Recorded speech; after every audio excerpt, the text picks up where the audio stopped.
Rom sinh đâu bà chị. Steven Martin sắc cái dòng đôi xin đâu cả nhé.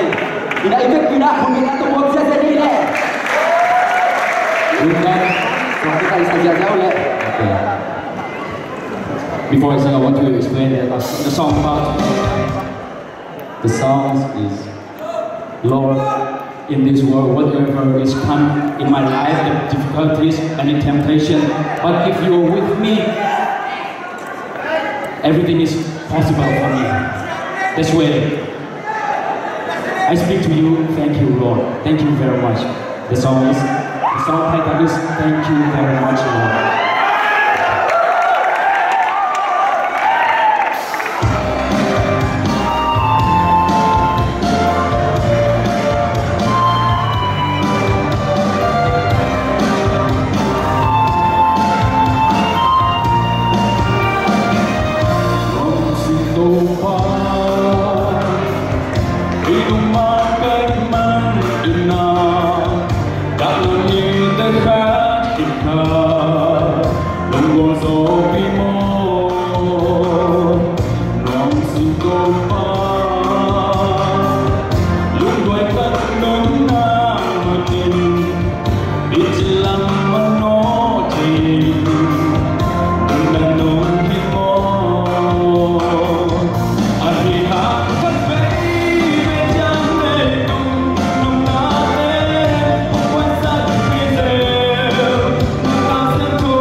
Dạ.